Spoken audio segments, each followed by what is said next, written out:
Ícone de boneco correndo, segurando um chapéu de formatura. Setas cruzam a tela de baixo para cima. Uma sequência de imagens aparecem onde o boneco passa por etapas e chega à formatura. Logo é Jatec. Curso técnico em desenvolvimento de sistemas. Projeto de desenvolvimento de software. Projeto de fluxo de dados e qualidade de software. Olá, aluno! Seja bem-vindo à competência 2 do nosso curso de Desenvolvimento de Sistemas na disciplina de Projeto de Desenvolvimento de Software. Pedro Silva. Descrição. Ele está em pé, é negro, cabelo preto, curto, olhos castanhos.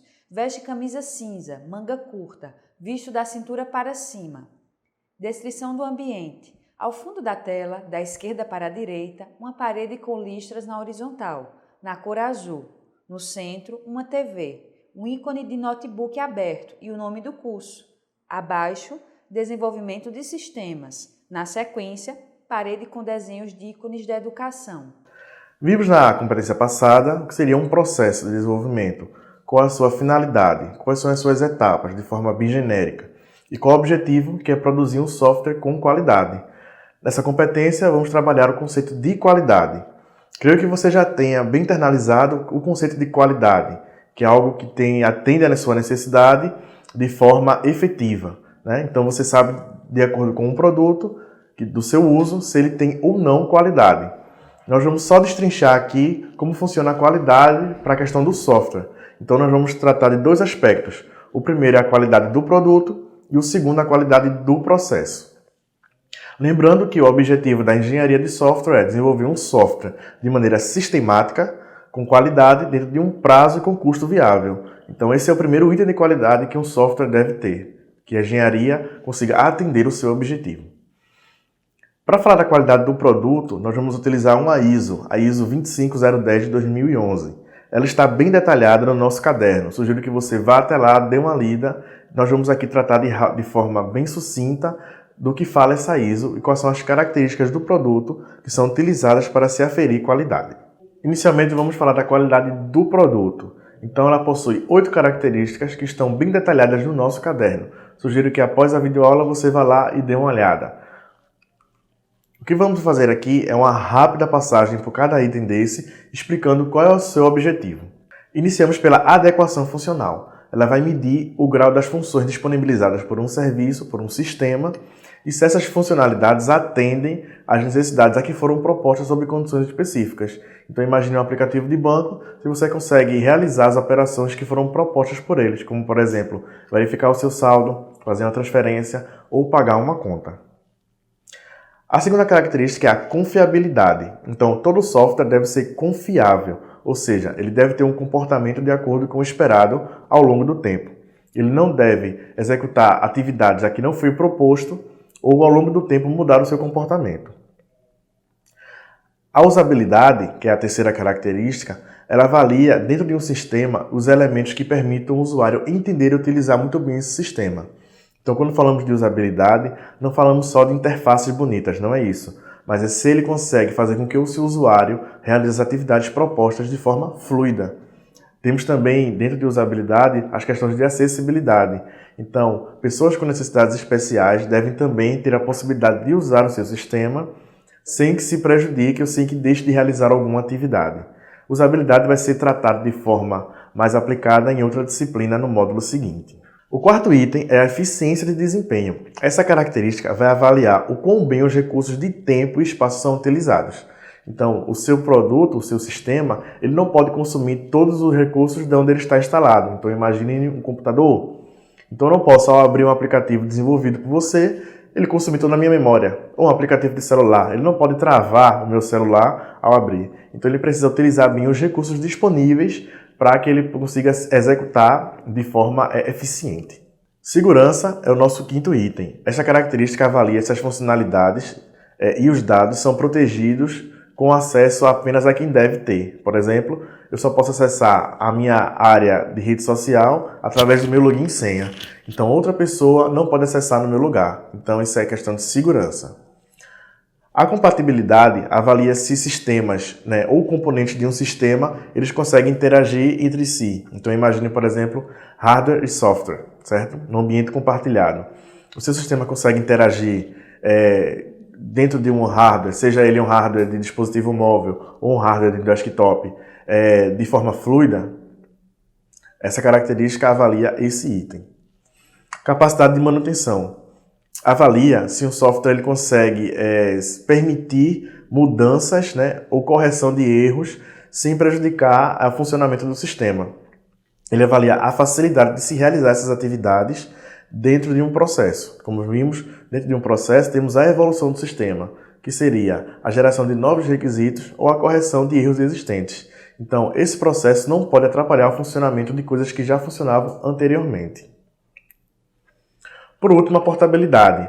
A portabilidade varia em que grau, né, um sistema ou um software ele pode ser transferido para outro ambiente. Então, imagine, por exemplo, um sistema que roda no navegador, ele pode ser utilizado num celular ou num desktop. Então, no desktop eu vou utilizar um navegador que vai ter uma resolução específica para aquele tipo de componente. No celular também, ele vai ter uma resolução específica para aquele tipo de componente. Então, o software ele tem que ser portável, ele tem que rodar em diversos ambientes da mesma forma, sem prejudicar o funcionamento ou a utilização pelo seu usuário. A segunda classe de características que nós vamos avaliar são as características de uso, certo? Diferente das características do produto, que são avaliadas no ambiente de desenvolvimento, as características de uso são avaliadas pelo seu usuário no ambiente final, pelo seu usuário de fato. Elas são mais simples, são apenas 5 características. Igualmente, as primeiras elas estão bem detalhadas no nosso caderno. Nós vamos aqui explicar de forma sucinta como se aplica a cada uma. A primeira qualidade do produto no seu uso é a efetividade. Então, ela avalia se o sistema consegue auxiliar o usuário a atingir os seus objetivos de forma correta, se ela é efetiva no seu funcionamento. A segunda é a eficiência. Ela vai avaliar a relação de investimento feita pelo cliente ao retorno proporcionado pelo sistema.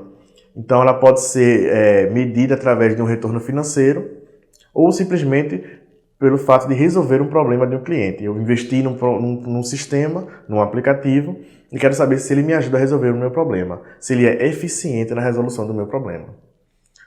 O terceiro item é a satisfação. Então, ela vai avaliar o grau de satisfação do usuário em relação ao seu produto.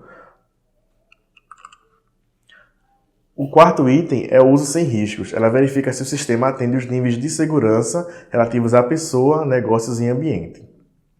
Vimos que segurança também é um item do produto, ou seja, ele vai avaliar se apenas pessoas autorizadas conseguem utilizar aquele aplicativo, dependendo de áreas que trabalhem com login, uso de senha, acesso a dados. Então, tudo isso é verificado se eu consigo utilizar esse sistema sem que tenha riscos às minhas informações. E por último, a cobertura de contexto. Ela vai avaliar o grau de uso do sistema de forma efetiva, eficiente, sem riscos e com satisfação nos diversos contextos a que foi proposto. Então vamos avaliar se dentro desse contexto ele atende aos 4 primeiros itens dentro de um grau aceitável. Vamos agora entender o que é a qualidade do processo. Lembrando que o processo são as atividades que levam ao desenvolvimento de um sistema, como vimos na competência 1. A qualidade do processo pode afetar a qualidade do produto. Se eu tenho um processo bem definido e bem executado, ele vai me gerar um produto melhor. Mas caso contrário, ele pode atrapalhar o desenvolvimento do meu sistema. Então, a melhoria do processo pode auxiliar a também ter um produto com maior qualidade. Para avaliar a qualidade do processo, nós temos o que chamamos de modelo de maturidade. Os modelos de maturidade, eles visam avaliar um processo de desenvolvimento dentro do que se propõe a fazer e dentro de suas etapas. O objetivo de um modelo de maturidade é medir a maturidade do processo no nível atual, e que níveis de maturidade ele pode alcançar para frente e que erros podem ser eliminados. Nós vamos entender usando 2 modelos de maturidade que são os mais utilizados dentro desse processo de qualidade. O primeiro é o CMMI. A sua origem e todo o seu funcionamento bem detalhado também está no nosso caderno. O que nós vamos explicar aqui na figura que você está vendo agora são as etapas e o que se pretende realizar em cada etapa. Então imagine que você tem um processo de desenvolvimento de software daqueles que vimos na aula passada, qualquer um deles.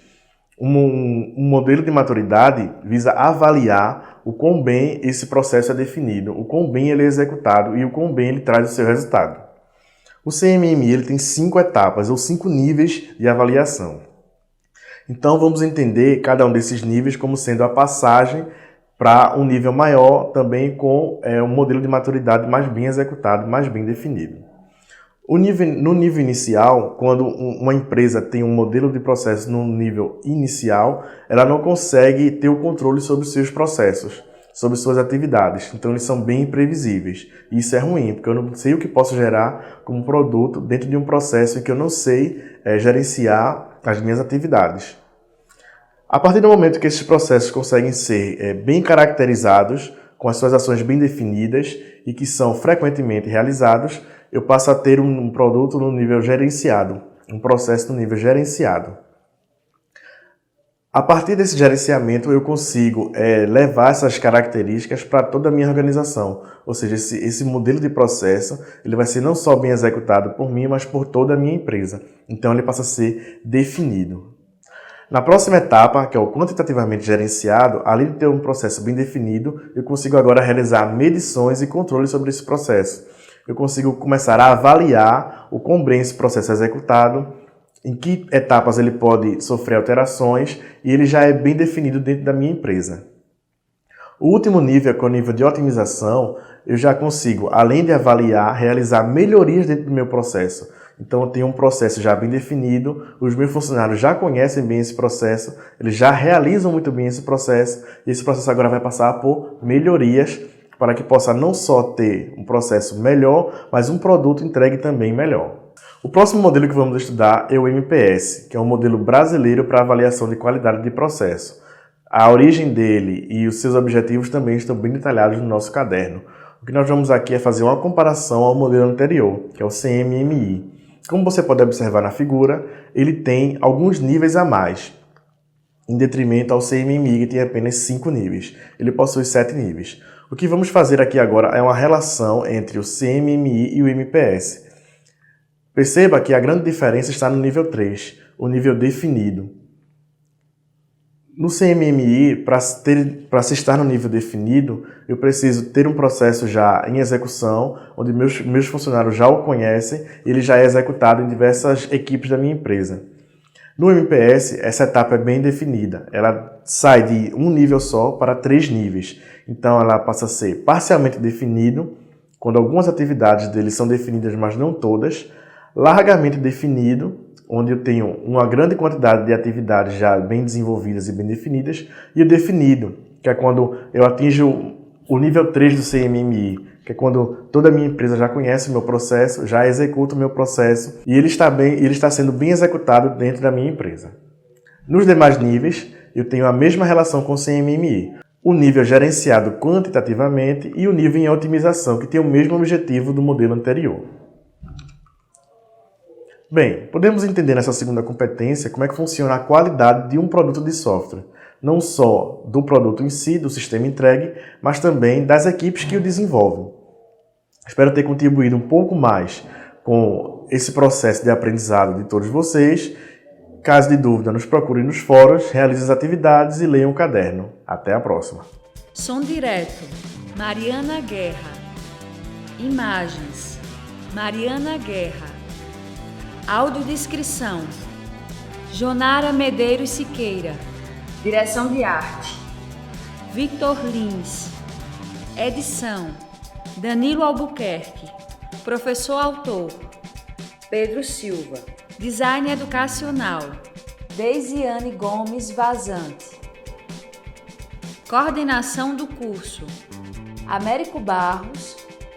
Coordenação executiva, George Bento Catunda.